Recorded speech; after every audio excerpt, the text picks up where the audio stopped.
The text arrived at 3:47 p.m. on a Tuesday, carving my life into before and after with surgical precision. I was elbow-deep in October soil, that rich, dark earth that holds promises of spring, dirt packed under my fingernails like evidence of authenticity, when my phone buzzed against the garden stones. For one crystalline moment, suspended between hope and reality, I imagined Callista asking about the lavender. Those delicate purple sprigs I'd been nurturing since spring for her centerpieces, each one grown with the kind of love that leaves earth under your nails and hope in your heart. Instead, 12 words detonated everything. Guest list finalized, had to make tough cuts. Hope you understand. Love you, my sister, my only sister. The wedding I'd funded with $43,000 of my own savings, and I wasn't even invited to witness her walk down the aisle.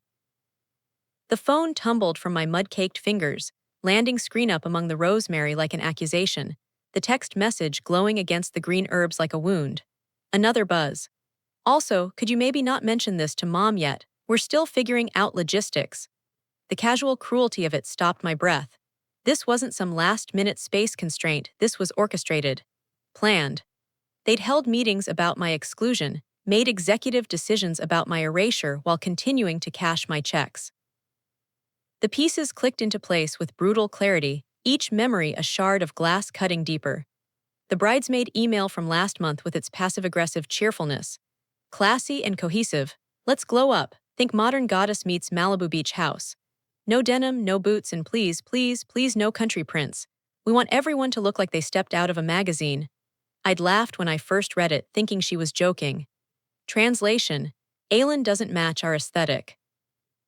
I was Waco through and through, calloused hands from actual work, clearance rack sundresses that I'd worn to 3 weddings already, authentic as Texas dirt under summer rain. Apparently, authenticity was off-brand for Callista's Instagram-worthy celebration. Being real was too real for her carefully curated fantasy. The Instagram posts made sense now too. All those photos of bridesmaid dresses and venue visits and cake tastings, activities I'd been systematically excluded from but had assumed were just spontaneous moments. Every single image had been carefully cropped to exclude any evidence that I existed, that I was part of this family, that I'd been involved in planning and funding their perfect day. I'd endured months of surgical removal from my own sister's life, each cut so clean I'd barely felt the blade. Those farm girl gone glam jokes that sliced like paper cuts, each one drawing a little blood, while everyone else laughed like she'd said something clever instead of cruel. Callista asking me to tone it down for the rehearsal dinner as if I were a radio with a volume dial, not a person with feelings and dignity. As if my natural self was too loud, too much, too embarrassing for her elevated social circle. There had been so many signs I'd chosen to ignore, excuses I'd made for behavior that should have sent me running. The way she'd stopped asking my opinion about wedding decisions, then stopped telling me about them entirely. How she'd gone from calling me twice a week to barely responding to my texts. The subtle but consistent editing of my presence from her new life, always with an excuse, always with a reason that seemed reasonable in the moment, but felt like death by 1,000 cuts. But the Sunday dinner comment, that should have been my exit cue, the moment I should have recognized the writing on the wall. I'd brought homemade cornbread to that Sunday dinner, still warm from the oven, the kind that takes all afternoon to make right.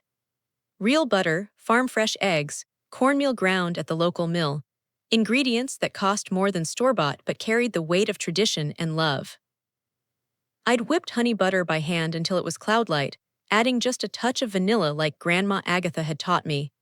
Cashin took one careful bite, chewed thoughtfully like he was conducting a wine tasting, and delivered his verdict with that practiced smile that never reached his eyes.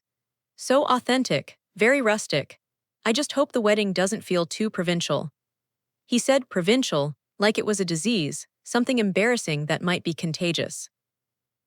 The nervous laughter that followed still echoed in my nightmares. Mom's apologetic titter, as if she needed to excuse my offering, Callista's mortified silence that spoke louder than any words could have. The cornbread turned to sawdust in my mouth, each bite a reminder that something I'd made with love and care was being dismissed as embarrassing, too country, too real for their sophisticated palates. When did homemade become an embarrassment? When did the hands that grew your food, that kneaded your bread, that whipped your butter become too dirty for your celebration? When did authentic become a polite way of saying not good enough? That was my moment of revelation, watching my sister's face flush with shame over my gift of love. Not embarrassment at Cashin's rudeness, but shame at me, at my offering, at my presence, at the fact that I was her sister, and therefore a reflection on her. The relationship had already flatlined. I'd just been too invested in the fantasy of family loyalty to unplug the machines and let it die with dignity. I should have seen it then. They thought they were planning a wedding, but in reality, they were launching a brand. Callista Morrison was being retired, replaced by Callista Morrison whatever Cashin's last name was, a carefully curated persona that looked good on Instagram and impressed his investment banking friends. And I, with my dirt-stained hands and clearance rack clothes and homemade gifts, was decidedly off-brand. In their vision board of wedded bliss, there was no room for a sister who grew her own vegetables and made bread from scratch and thought love was more important than aesthetics. I was the embarrassing family secret they wished they could edit out of their origin story. The delicious irony that would have made me laugh if it weren't so tragic. Every vendor deposit, every payment for their curated perfection, every dollar funding this celebration that had no room for me, it all traced back to one account. Mine, $43,000. That's what their perfect day cost, what I'd paid to fund my own exclusion. Money I'd saved by skipping vacations, driving a 10-year-old car, buying clothes at thrift stores, eating ramen for dinner more nights than I cared to count. Every sacrifice I'd made in the name of family love, every dollar I'd transferred with a heart full of excitement for my sister's happiness, had bought me exactly nothing except the privilege of being erased from her story. They'd accepted every check with smiles and gratitude, let me believe I was part of something beautiful, let me invest not just my money but my heart in their future. And then they decided I wasn't good enough to witness what my sacrifice had made possible. I needed air that didn't taste like betrayal, oxygen that wasn't poisoned by the realization that the people I'd loved most had orchestrated my humiliation.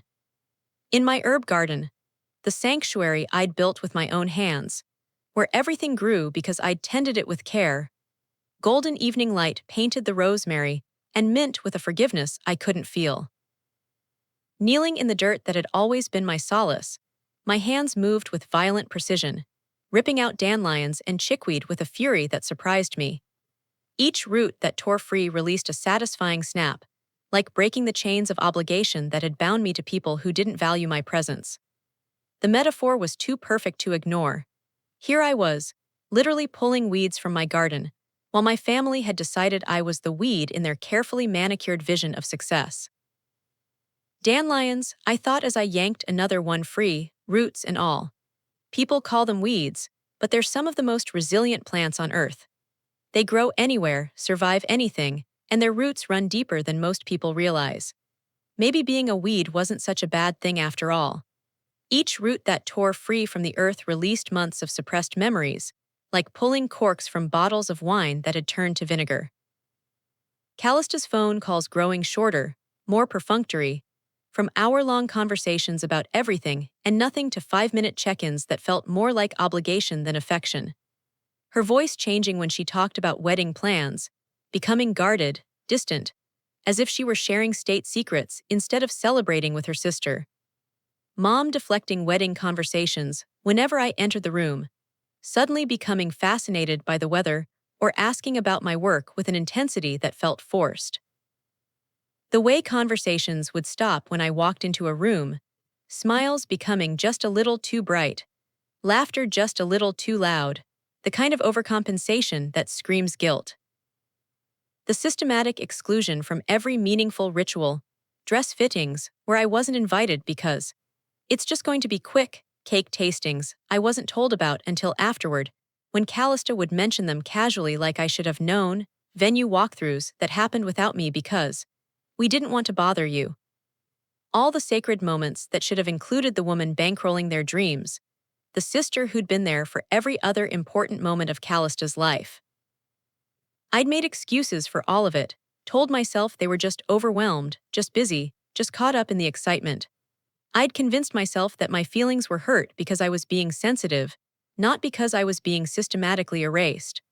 My phone buzzed against my dirt-caked palm, the screen lighting up with another banking notification that felt like a slap across the face. Wedding payment 7 of 12 processed $4,000. The photography deposit. $4,000 to capture memories that would forever exclude me, to document a love story that had no room for the woman funding its documentation. $4,000 for someone to follow my sister around on the most important day of her life, capturing every smile, every tear, every moment of joy, none of which would include me. $4,000 for albums full of pictures I'd never appear in, moments I'd never be part of, a family celebration that would exist as if I'd never existed at all. I thought about all the family photos on Mom's mantle, all the Christmas mornings and birthday parties and graduations where I'd been not just present but central. Had those memories been rewritten too? Was I being edited out of our entire history, or just our future? I stared at that notification until it burned into my retinas like a brand, the numbers searing themselves into my consciousness. $4,000. 7 payments down, 5 to go. A mathematical representation of my systematic erasure, each payment a step further away from the family I'd thought was mine.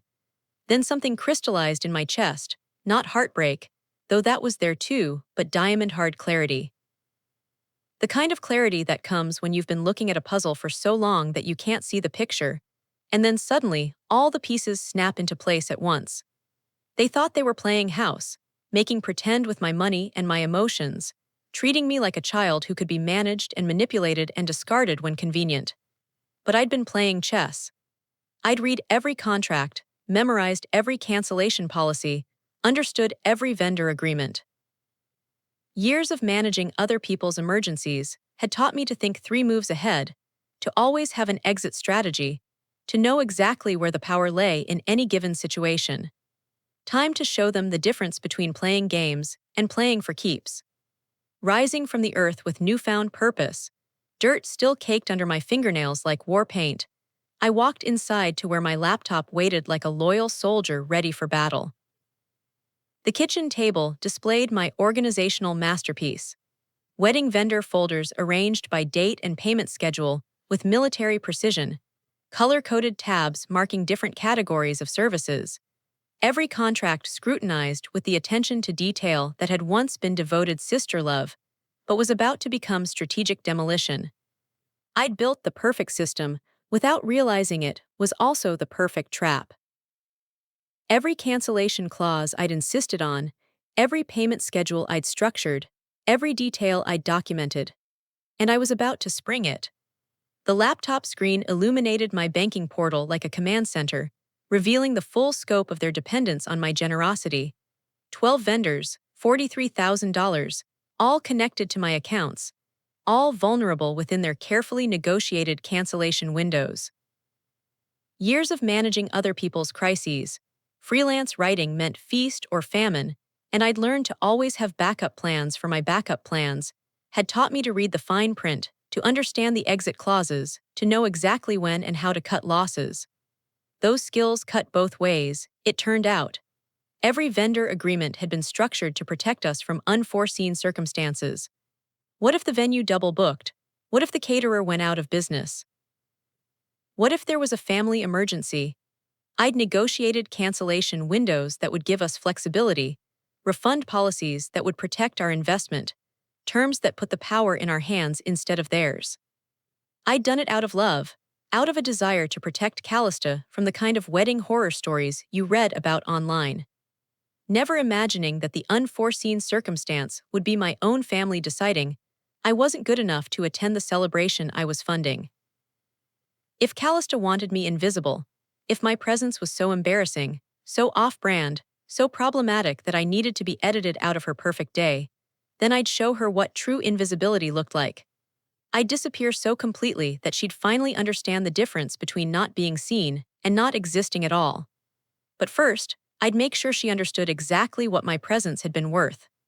Grand Oak Venue answered on the second ring, Lisa's voice bright and professional as always. Grand Oak Events, this is Lisa. How can I help you today? Hi Lisa, this is Aylin Morrison. I need to cancel the October 15th wedding booking. A pause. Cancel. Her voice shifted from cheerful to concerned. Oh no, I'm so sorry to hear that. Is everything okay? We were so looking forward to hosting your celebration. Family emergency, I said, keeping my voice steady and matter of fact. We need to process the full refund as soon as possible. Of course, I understand these things happen. Let me pull up your contract. I could hear typing in the background. I see here that you're well within the 60-day cancellation window, so you'll receive a full refund minus our small processing fee. That'll be $14,750 back to your account within 7 business days. 20 minutes of paperwork and electronic signatures later, the crown jewel of Callista's perfect day was gone. 1 down, 11 to go. Bella's blooms was next, and Amanda's shock was palpable through the phone line.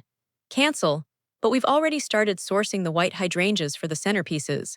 And those imported peonies you specifically requested, they're coming in next week from Holland. Those $300 per dozen peonies that had made Callista gasp like she was witnessing the resurrection when she saw them in the catalog. She'd pressed her hands to her chest dramatically, eyes wide with wonder.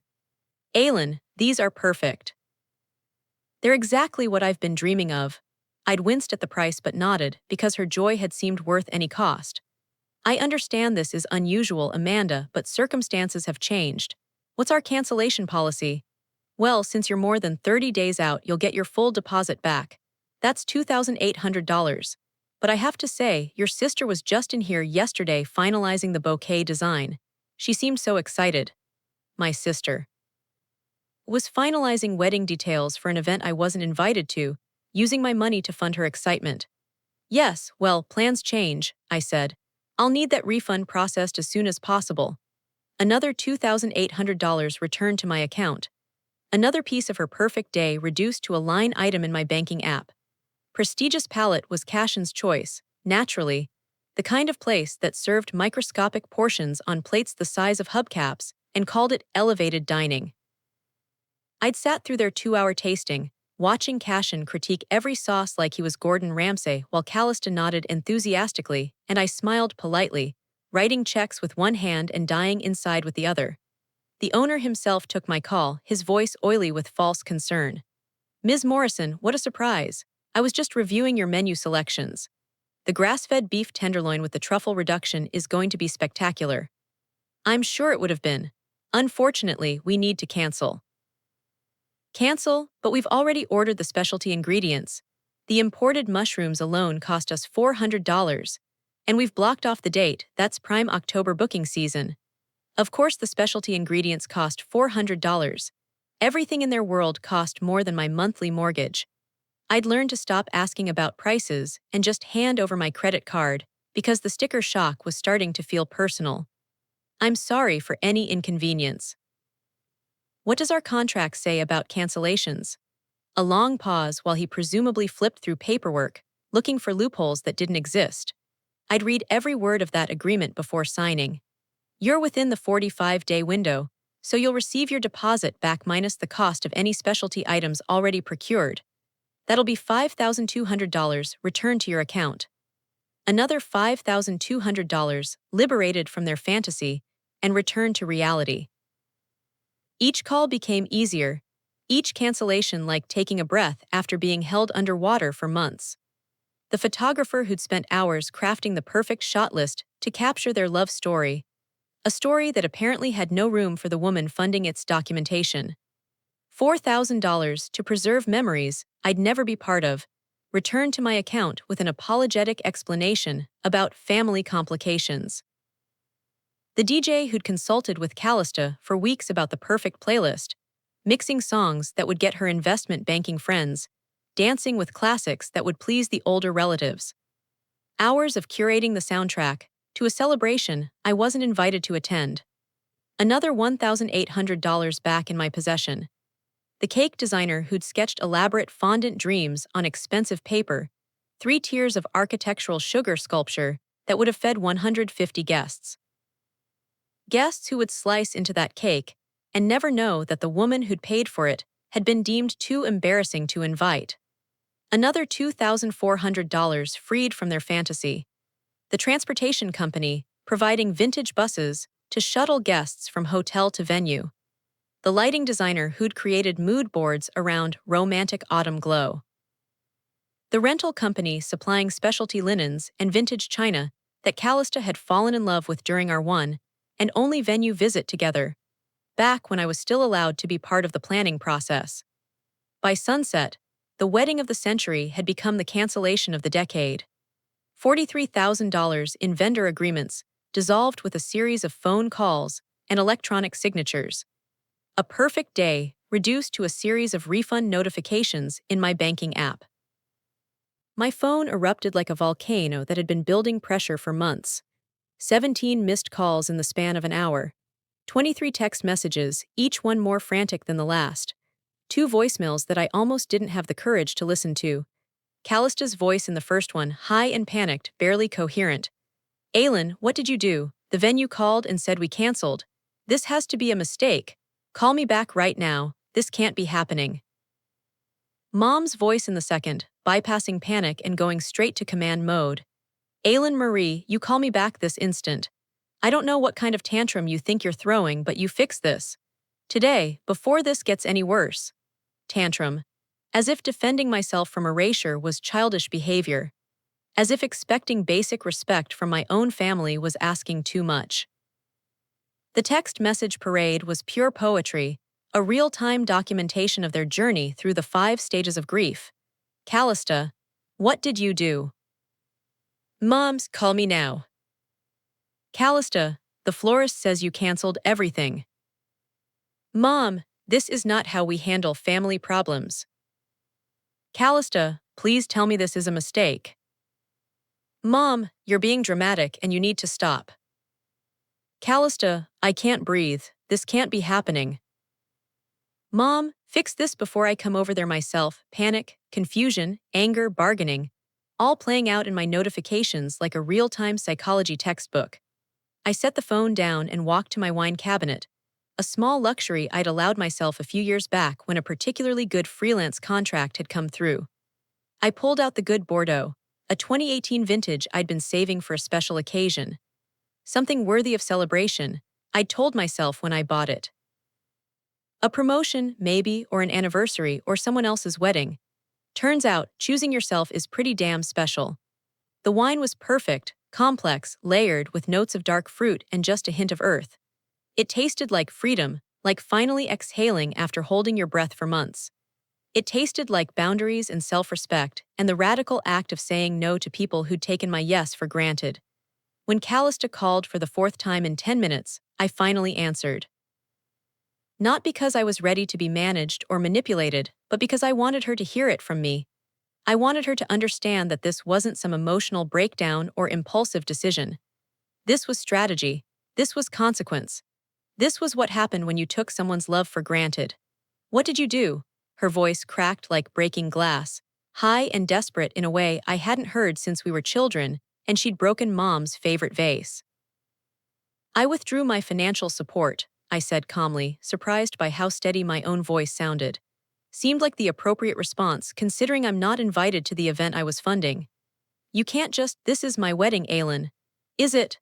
I took a sip of wine, letting the question hang in the air. Because last I checked, I don't exist in your wedding. I've been systematically edited out of every plan, every photo, every moment that matters. I figured I'd make it official. Never said you didn't exist. The protest came out too fast, too desperate to be entirely true. You blocked me on Instagram 3 weeks ago, Callista. You literally made me disappear from your digital life. What would you call that? Silence stretched between us like a chasm.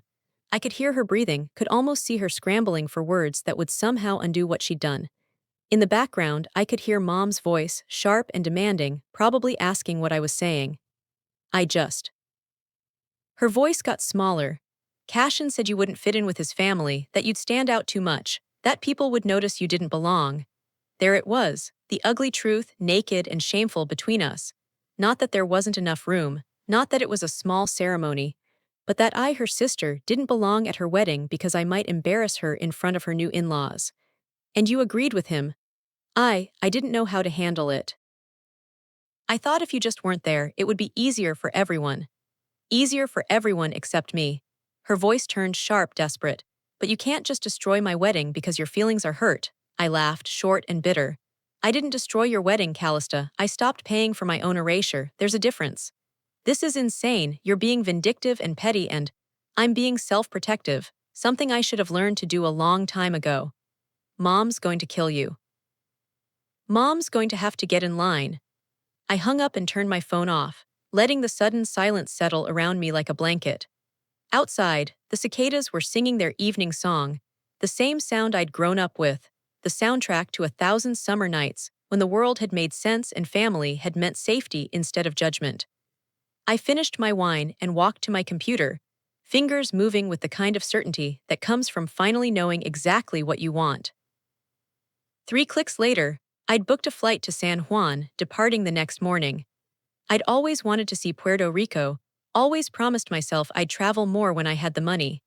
Funny how $43,000 in sudden refunds could make that dream possible. I packed light sundresses and sandals, and the journal I'd neglected for years. No schedule, no itinerary, no obligations to anyone but myself. For the first time in my adult life, I was traveling without having to ask permission, or explain my choices, or worry about someone else's needs taking priority. It felt revolutionary. Puerto Rico was revelation in blue and gold, a symphony of color and warmth that seeped into my bones like medicine I didn't know I needed.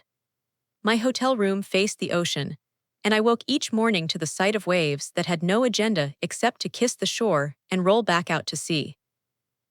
The rhythm of it was hypnotic, like a lullaby for the parts of me that had been wound too tight for too long. I'd forgotten what it felt like to wake up without dread sitting on my chest like a cat that wouldn't move. Here, there were no expectations waiting for me at the foot of the bed. No phone calls to return, no feelings to manage, no peace to keep at the expense of my own sanity. Just coffee on the balcony and the endless blue horizon that asked nothing of me except to witness its beauty. The hotel staff was kind in that effortless way of people who genuinely enjoyed making others comfortable. Maria, who brought my morning coffee, always asked how I'd slept with such genuine interest that I found myself telling her about my dreams. Carlos, the concierge, had 1,000 recommendations for hidden beaches and local restaurants that tourists never found, his eyes lighting up when he talked about his island like he was sharing family secrets. They didn't know my story, didn't need to know why I was there alone, just accepted that I was and made sure I felt welcome. Such a simple gift, being wanted without having to prove worthiness, without having to justify my presence or apologize for taking up space. When Odessa called 3 days later, I was sitting on my balcony with a book I'd never gotten around to reading, something about a woman who inherited a vineyard in Tuscany and learned to start over. The irony wasn't lost on me. Her voice carried exhaustion and vindication in equal measure, like someone who'd been watching a disaster unfold in slow motion and finally felt safe to comment on the wreckage. "It's a complete disaster," she said, and I could hear the exhaustion in her voice. "They postponed everything, obviously. Cashin's furious, says he can't trust a family that can't manage their own business. Callista's been locked in her room for 2 days. Your mom's trying to salvage what she can, but what?" But most of the guests already know what happened. Word travels fast in a small town, especially when it involves the Henderson family flower shop and the Patterson Catering Company. People are talking about how the sister who paid for the wedding wasn't even invited. Mrs. Henderson called it shameful, right there in the grocery store checkout line. The Pattersons canceled their anniversary catering order because they said they couldn't trust people who'd treat family like that. I was sitting on my balcony, feet propped up, a book in my lap and a drink sweating in the Caribbean heat. And what are they saying? That it's shameful, that family comes first. That if you can't trust blood, who can you trust? Oh, and get this, apparently Cashin's mother called off their contribution to the new wedding fund, said she wasn't comfortable being associated with this kind of family drama. The irony was exquisite, so perfect it almost felt like cosmic justice. They'd been so worried about me embarrassing them, so concerned that my presence would reflect poorly on their carefully curated image, and in the end, Their treatment of me had embarrassed them more than my clearance rack sundresses and homemade cornbread ever could have. "How's Grandma handling all this?" I asked, genuinely curious. "She told your mom to her face that you were the only one with any sense left in the family. Said actions have consequences, and maybe now they'd learn to value what they had before they lost it. Then she asked me to tell you she's proud of you for standing up for yourself." And what did Mom say? Nothing, which might be the first time in history Delora didn't have a comeback. She just sat there looking like someone had slapped her with a wet fish. I could picture it perfectly. Mom, always so quick with advice about keeping the peace and managing other people's feelings, finally speechless when confronted with the consequences of her own choices. My phone buzzed one last time before I switched it to airplane mode for the flight home. A text from Grandma Agatha. "The strongest trees grow in the windiest places. Don't you forget that, sweet girl." I smiled and put the phone away. Whatever storm was brewing back home, I was done being anyone's lightning rod. I extended my stay by a week, then another. The hotel staff started greeting me by name, and I found a little cafe that served the best plantains I'd ever tasted. I read 3 books, learned to salsa badly enough to make the instructor laugh, and spent long afternoons doing absolutely nothing productive. It was the most peace I'd felt in years. There was something magical about being in a place where nobody knew your story, where you could just exist without having to justify your choices or explain your boundaries. The bartender didn't know I was the sister who'd been cut from the wedding. The woman who taught the salsa class didn't know I was supposedly too country for a Malibu vibe. To them, I was just Aylin, a woman on vacation who tipped well and never complained about anything. I started writing in a journal, something I hadn't done since high school. Mostly observations about the way the light changed throughout the day, or conversations I'd overheard between other travelers. But sometimes I wrote about the family I'd left behind, trying to understand how we'd gotten to this point. How love had become so conditional, so tied to performance and appearance. One entry read, "Today I watched a mother bird teaching her bobbies to fly. She didn't ask them to change their feathers or sing a different song.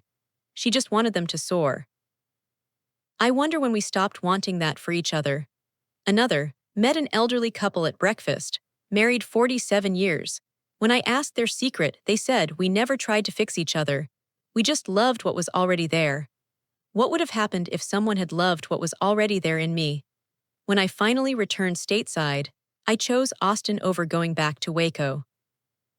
I found an apartment on the 3rd floor of a converted warehouse, exposed brick walls, hardwood floors that creaked in all the right places, windows that actually let in light instead of just offering a view of the neighbor's fence. It felt like possibility instead of obligation. I filled the space with plants and books and art from local markets. Things that made me happy without requiring anyone else's approval. A fiddle leaf fig that took up half the living room. Bookshelves built from reclaimed wood. Photographs from my travels that reminded me I was capable of joy, of adventure, of choosing myself. I started freelancing full-time, taking on writing projects that actually interested me instead of whatever paid the most. For the first time in my adult life, I had savings that weren't earmarked for someone else's emergency or celebration. I bought myself a good mattress, the kind that doesn't leave you waking up sore. Real coffee beans from a local roaster. A cast iron skillet that would last forever, seasoned with love instead of obligation. 6 months later, a cream-colored invitation arrived in my mailbox like a ghost from another life. Callista and Cashin, take 2, simple ceremony, family only. The invitation was elegant, understated, the kind of tasteful sophistication she'd always aspired to. At the bottom, in her familiar handwriting, "I know I don't deserve it, but I hope you'll be there. Nothing feels right without my sister." I held that invitation for a long time, sitting in my new apartment with its view of downtown Austin and its walls covered in photos from my travels. Puerto Rico, Costa Rica, a weekend in New Orleans where I'd learned to make proper gumbo. Pictures of a life I'd built without permission, without apology, without anyone else's approval. The invitation was beautiful. The handwriting was sincere. The sentiment might have even been genuine. But it was too late for pretty words and second chances. I set it on my kitchen counter and walked away. Some bridges once burned are meant to stay ash. Some distances are meant to be permanent, not out of cruelty, but out of self-preservation. The next morning, I mailed the invitation back with a single line written across the RSVP card. I'll be celebrating elsewhere. And I was. I'd booked a trip to Iceland, where the northern lights paint the sky in colors that don't exist anywhere else, where the silence is so complete you can hear your own heart beating. I was finally learning what it meant to show up for myself the way I'd always shown up for everyone else. And it felt like coming home. A year later, I ran into Mom at Austin's farmer's market during one of her rare visits to see Aunt Ruby. I was there buying tomatoes and fresh basil for the pasta sauce I was making for friends that evening, the kind of simple pleasure that had become revolutionary in my new life. She stopped mid-stride when she saw me, her face cycling through surprise, guilt, and something that might have been relief. She looked smaller somehow, worn down by consequences she'd never imagined when she'd chosen to manage the situation instead of standing up for what was right. The woman who'd always seemed so confident, so sure of her ability to smooth over any family crisis, looked uncertain for the first time in my memory. "Aylin," she said, her voice smaller than I remembered. "You look good." "I feel good," I replied and meant it. The sun was warm on my shoulders, my hands were full of fresh vegetables, and I had friends waiting for me at home. Simple things, but they felt revolutionary after years of walking on eggshells. We stood there for a moment, two women who'd shared a lifetime but had forgotten how to talk to each other. The silence stretched between us, filled with all the words we'd never said and all the apologies that had come too late. "How's Callista?" I asked, not because I wanted to reconcile, but because some habits die hard. "She's managing. The second wedding was small, just immediate family and a few friends. She asked about you every day leading up to it." I nodded. It wasn't my problem anymore. "I heard you moved here," Mom continued. "Started your own business. Freelance writing, it's going well. That's good, that's really good." She shifted her market bag from one hand to the other. "I keep thinking about what you said about paying for your own erasure. I've been thinking about that a lot." I waited. I wasn't going to make this easier for her. "I was wrong," she said finally. "We were all wrong. I spent so much time trying to keep everyone happy that I forgot to ask if you were happy. I forgot to protect you from people who should have been grateful just to know you." It was a good apology, maybe even a sincere one, but it was too late. "I appreciate you saying that," I said, "but I'm not looking for apologies anymore. I'm looking forward." She nodded, tears starting to gather in her eyes. Can I have your number? Maybe we could get coffee sometime." "I don't think so," I said gently, "but I wish you well, I really do." I turned to go, then paused. "Mom. For what it's worth, I forgive you. Not because you asked for it, but because I needed to let it go. But forgiveness doesn't mean forgetting, and it doesn't mean going back." She was crying openly now, but she nodded. "I love you," she whispered. "I know," I said. "I love you too, that was never the problem." I walked away feeling lighter than I had in months. Love and boundaries could coexist. Forgiveness and distance could hold hands. You could wish someone well from very far away. 2 years after that encounter, I got a package in the mail with no return address. Inside was a small wooden jewelry box and a note in Grandma Agatha's increasingly shaky handwriting. "This was your great-grandmother's. She would have wanted you to have it. She always said a woman needs something beautiful that's entirely her own. You've become that woman now. All my love, Grandma." The box was simple but elegant, hand-carved with tiny roses around the edges. Inside, nestled on faded velvet, was a delicate silver necklace with a small compass pendant. On the back, engraved in tiny script, "She who knows her worth finds her way." I put it on immediately and haven't taken it off since. Sometimes people ask about it, about the story behind the pendant. I tell them it's a reminder that true north isn't a place on a map. It's the direction you go when you stop letting other people hold the compass. These days, I live in a house with a proper garden and a reading nook by the window where the morning light is perfect for coffee and contemplation. I have friends who know my whole story and love me anyway, people who celebrate my authenticity instead of asking me to tone it down. I write stories about complicated families and the courage it takes to choose yourself. I volunteer at a women's shelter, helping other people learn to set boundaries and recognize their worth. Sometimes the women there ask if I miss my family. The answer is complicated. I miss the family I thought I had. I miss the sister who used to call me when she was scared, before she decided I was embarrassing. I miss the mother who used to braid my hair and tell me I was perfect just the way I was, before she started managing my feelings to protect other people's comfort. But I don't miss walking on eggshells. I don't miss funding my own exclusion. I don't miss being treated like an inconvenience in my own family. 3 years ago, I got a letter from Callista. Not a text, not an email, but an actual handwritten letter that arrived in my mailbox like something from another era.